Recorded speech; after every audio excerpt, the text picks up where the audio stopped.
अस्सलाम वालेकुम and welcome back to my channel. कैसे हैं आप सब लोग? मैं उम्मीद करती हूँ आप लोग सब ठीक ठाक होंगे। अल्हम्दुलिल्लाह मैं भी बिल्कुल ठीक हूँ। तो जी ये इस वक्त रात का टाइम था और आजकल जो है बहुत ज़्यादा हर जगह वाटरमेलन नज़र आ रहे हैं। तो जब मैं ग्रॉसरी करने गई तो मैं ले रही थी, लेकिन मुझे हस्बैंड वहाँ से मना कर देते हैं लेने के लिए। तो उसकी वजह ये है कि वहाँ पर होते तो अच्छे हैं, लेकिन वहाँ पर आप कट करके नहीं देख सकते। जो भी है आपको पूरा लेना है। और जो है मैं भी प्रेफर यही करती हूँ कि जो हाफ़ कट हुए हुए होते हैं वो ना लूँ, वो पता नहीं कब से कट हुए हुए रखे होते हैं। तो इसलिए मैं पूरा फ़्रेश लूँ। तो यहाँ से जो हम बाहर से लेते हैं, गाड़ियों पे लेकर खड़े हुए होते हैं, तो वो कट करके दिखा देते हैं। आप उनसे जैसा भी बोलें तो वो एक दो कट कर लेते हैं। और ख़ैर इन्हें भी अगर आप ज़्यादा तंग करें और बोलें कि ये कट कर दो, ये कट कर दो, तो इन्हें भी थोड़ा सा गुस्सा आ जाता है। लेकिन यह है कि अगर आप इनसे बार बार ले रहे हो तो पहचान लेते हैं और अच्छा सा निकाल के दिखाते हैं। तो यहाँ पर जो है बस अभी हम लोगों ने वाटरमेलन लिया, एक ये स्वीट मेलन लिया। तो ये खरबूजा तो नहीं होता, इसका टेस्ट थोड़ा सा चेंज होता है।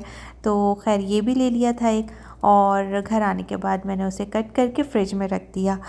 और फिर अभी ये नेक्स्ट डे बच्चे स्कूल जा चुके थे, मैं अपने लिए नाश्ता बना रही हूँ। तो नाश्ते में आज मैं खा रही हूँ ऑमलेट।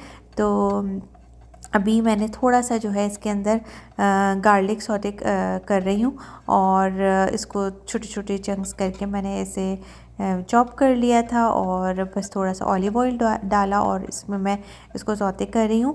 और जैसे नॉर्मल एक ऑमलेट होता है वो बना रही हूँ। और बस अभी मैं इसके साथ एक ब्राउन ब्रेड का स्लाइस लूँगी और चाय बन रही है। तो अभी आज के व्लॉग में मैं आप लोगों के साथ आज के डीपली नहीं शेयर करूँगी, क्योंकि ईद के बाद तकरीबन अब जाके मैं कर रही हूँ deep cleaning. On end of तो चल रही थी, हल्का फुल्का से वैक्यूम चल रहा था, और मॉप भी मैंने कोई ऐसा ख़ास नहीं किया था, प्रॉपर बहुत ज़्यादा डस्टिंग नहीं करी थी। तो आज वो दिन था कि मुझे करना था, तो बस अभी मैं वही करूँगी। और यहाँ पर पहले मैं आराम से नाश्ता कर लूँ। तो जिस दिन मुझे ये सब काम होते तो बिल्कुल भी मैं नहीं लेटने का उसका सोच भी नहीं सकती। और आज फ्रिज में लेफ़्ट ओवर रखा हुआ है, उसकी भी टेंशन नहीं है। तो बच्चे स्कूल से आकर जो है वो खाएंगे, तो मैं आराम से डीप क्लीनिंग कर लूँगी। बच्चों के स्कूल आने तक, वापस आने तक मेरे सारे काम डन हो जाएंगे इंशाल्लाह। तो बस अभी मैं आप लोगों को ये दिखा रही थी कि यहाँ पर मैं आई थी डस्टिंग करने, तो मैंने कहा आप लोगों को दिखाती हूँ। मॉर्निंग स्किन केयर में मैंने ये ऐड किया था डॉक्टर राशील का। ये है विटामिन सी सीरम और नियासिनामाइड है आई थिंक इसमें, हाँ। तो ये बहुत रिजनेबल प्राइस में है इनकी चीज़ें। तो पहले मैं लेती नहीं थी कि पता नहीं कैसे, और अक्सर हमारे दिमाग में ये चीज़ आ जाती है कि इसके प्राइस इतने लो हैं तो पता नहीं क्वालिटी कैसी होगी। और जो है जब भी इन्होंने, वरना तो सीरम्स इतने महंगे होते हैं, इन्होंने इतने कम प्राइस रखे हुए हैं तो ज़रूरी है नहीं है कि ये अच्छा नहीं होगा, ये सब दिमाग में होता है। लेकिन मैंने जो है कुछ रिव्यूज़ अच्छे भी देखे थे इसके, और तो मैंने कहा ट्राई कर लेती हूँ, बहुत एक्सपेंसिव तो नहीं है। और ऑनेस्टली मैंने इससे पहले कोई सीरम नहीं अभी तक लिया, और ना मैं यूज़ करती हूँ, बस मैं मॉइस्चराइज़ करती थी। तो और तो फिर मैंने डे क्रीम नाइट क्रीम मैं ले लेती थी और ये सब चीज़ें। लेकिन अभी मैंने ये ट्राई किया, ये सीरियसली बहुत अच्छा है। और जो मैंने रिव्यू देखे थे वो इनका शायद हाइलुरोनिक एसिड वाला सीरम था, तो वो वाला अवेलेबल नहीं था। लेकिन इंशाल्लाह मैं बाद में वो ट्राई करूँगी, जब ये इतना अच्छा निकला है तो वो भी अच्छा ही होगा। और क्यों, जब एक चीज़ आपको रिज़नेबल प्राइस में अच्छी मिल रही है तो हम क्यों महंगी चीज़ों की तरफ जाएँ। और ये सन ब्लॉक भी बहुत अच्छा था, ये मैंने लिया था।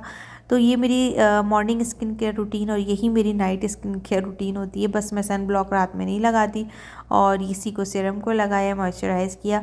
सबसे पहले फेस अच्छी तरह धो लिया, वज़ू करने के बाद मैंने ये लगा लिया होता है बस। तो इतनी स्किन केयर होती है, और अल्हम्दुलिल्लाह स्किन भी ठीक है इससे। और इसके बाद जो है मैंने सबसे पहले बिस्तर वगैरह ठीक किया, और साथ साथ होगी डस्टिंग, और फिर वैक्यूम और मॉप भी मस्ट है।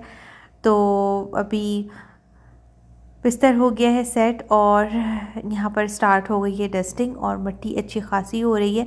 और मुझे तो समझ नहीं आ रहा कि घर में इतनी मिट्टी आ कहाँ से रही है। ऐसा लग रहा है कि सारे जहान की मिट्टी जो है ना वो मेरे ही घर में आ रही है। तो लोग कहते हैं कि ऊपर के घर में मिट्टी ज़्यादा आती है, नीचे के घर में ज़्यादा आती है। मुझे तो समझ नहीं आ रहा कि किस घर में नहीं आती, क्योंकि इतनी ज़्यादा जब मैं पहले सेकंड फ्लोर पे रहती थी तो उस घर में भी अच्छी खासी मिट्टी होती थी। डस्टिंग ऐसा लगता था कि एक ही दिन होता था हुए हुए तो फिर इतनी मिट्टी हो जाती थी।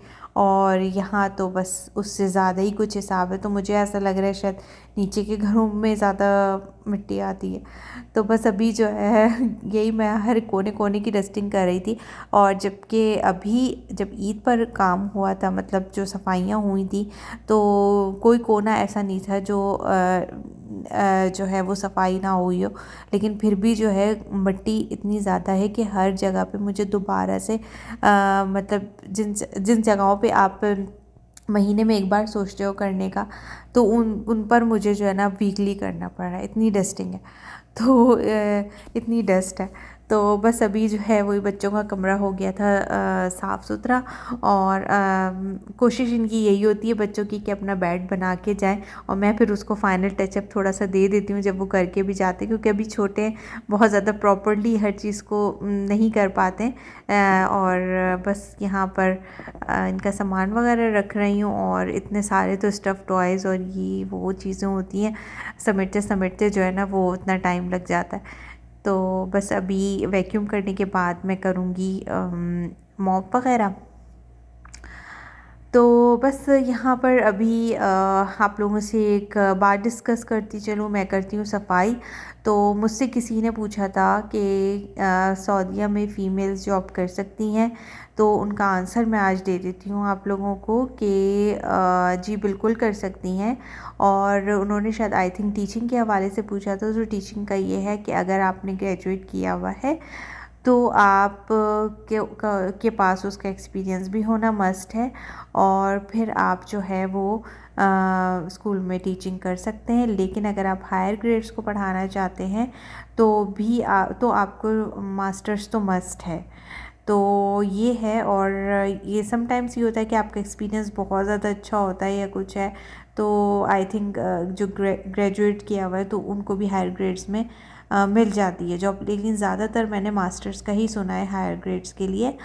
तो फ़ीमेल्स के लिए जॉब का पूछा था, हाँ भाई आप कर सकते हैं अब। और जिस फील्ड से रिलेटेड है अगर जॉब अवेलेबल है तो आप इज़िली कर सकते हैं। डॉक्टर हैं, जो भी हैं आपका मेडिकल साइड से जो भी आपका रिलेटेड फील्ड है तो आप कर लें। और बस ये है कि लक की बात है अगर आप जिस फील्ड से रिलेटेड आप हैं और आपको जॉब करनी है वो मिल जाए।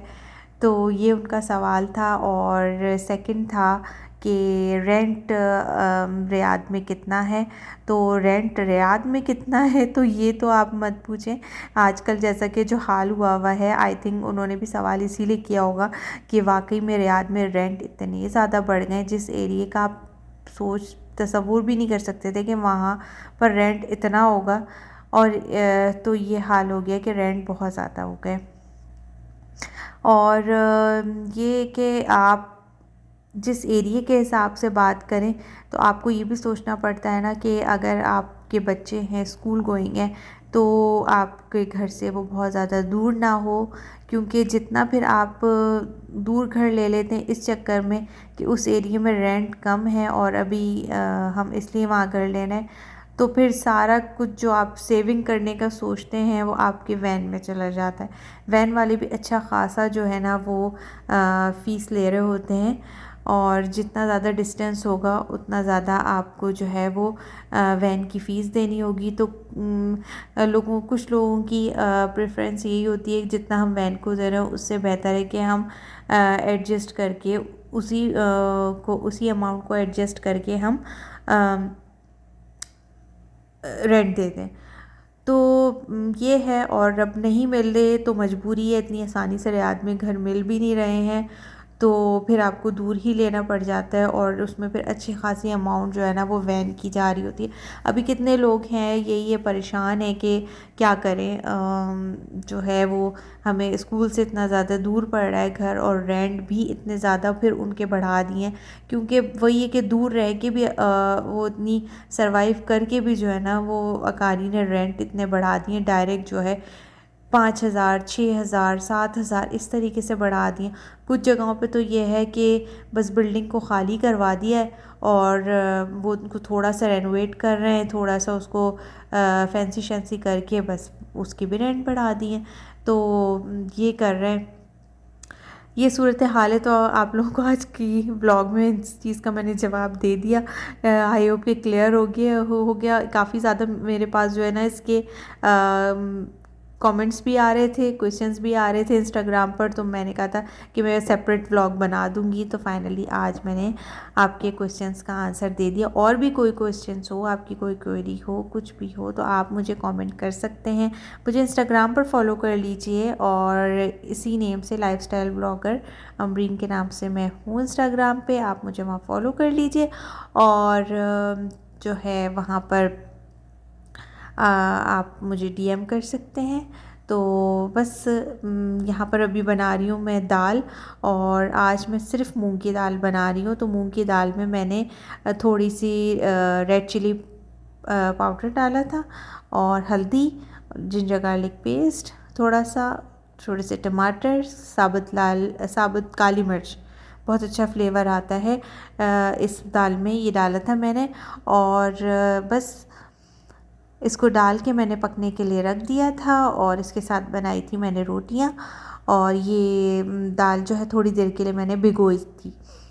और अभी मैंने इसके अंदर नमक नहीं डाला है कि टमाटर भी हैं, और अगर नमक भी डाल दिया तो दाल फिर जल्दी नहीं गलेगी, और कभी कभी तो गलती भी नहीं है अगर आप मैंने जो है वो इसमें नमक साथ डाल दो तो। अच्छा, अब ये एक टिप है कि अगर आप ऐसे स्पून रख दें, वुडन स्पून अगर आप इस तरह रख दें, तो आपकी जो दाल उबल के वो गिरती नहीं है और कवर की कवर रहती है। तो ये एक टिप जो है बड़ी अच्छी टिप है ये। तो अक्सर होता है कि अगर लिड भी हम हल्का सा खुला छोड़ के जाएं तो वो स्लिप होते होते कवर हो जाता है और दाल का पानी सारा गिर के सब कुछ गंदा हो जाता है और काम बढ़ जाता है। तो ये सबसे एक अच्छी टिप है। तो अगर आपके साथ भी ऐसा होता है तो ज़रूर ट्राई करिएगा इस तरीके से स्पून रख के। अच्छा भाई, यहाँ पर जो है वो दाल गल गई है अच्छी सी, टमाटर भी बिल्कुल अच्छे से मैश हो गए हैं, खड़े खड़े नज़र नहीं आ रहे। अब मैंने नमक भी डाल दिया और थोड़ा सा पानी डाल के इसको मैं अभी भी पकाऊंगी थोड़ा सा, और थोड़ी थिक हो जाए। रोटी के साथ खानी है, हमें इतनी पतली दाल नहीं चाहिए।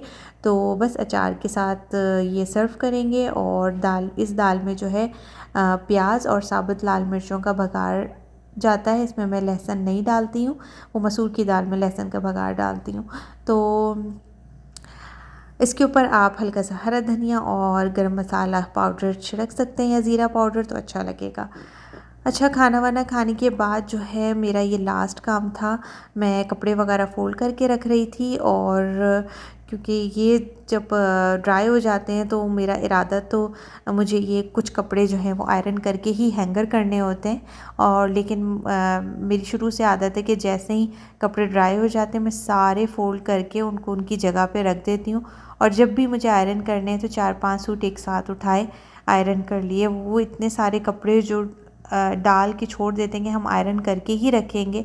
ठीक है, एक अच्छी हैबिट है कि आयरन करके ही अलमारी में रखें, लेकिन एटलीस्ट उसको फ़ोल्ड करके आप उसकी जगह पे रख दें तो वो मैस नहीं लग रहा होता। वो ज़्यादा मुझे बुरा लगता है कि जब इतना अंबार कपड़ों का पड़ा हुआ होता है और आप उसे फ़ोल्ड नहीं कर रहे होते इस चक्कर में कि हम आयरन ही करके रखेंगे।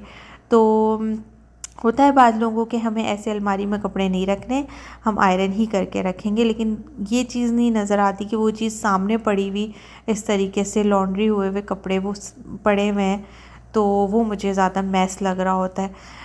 तो बस अभी मैं वही कर रही थी और बच्चों को कह रही थी कि वो अपने कपड़े जो है नाइट सूट वगैरह वो जगह पे रख दें। तो बस ये था मेरा आज का ब्लॉग। आई होप कि आप लोग को अच्छा लगा होगा। ब्लॉग अच्छा लगा है तो आपने लाइक ज़रूर करना है। चैनल पर न्यू है या अभी तक आपने सब्सक्राइब नहीं किया तो प्लीज़ कर लीजिए, प्लीज़ कर लीजिए। और फिर मिलते हैं इंशाल्लाह ताला एक नए ब्लॉग के साथ। अपना ख्याल रखिएगा, मुझे अपनी दुआ में याद रखिएगा। Till then take care and अल्लाह हाफिज़।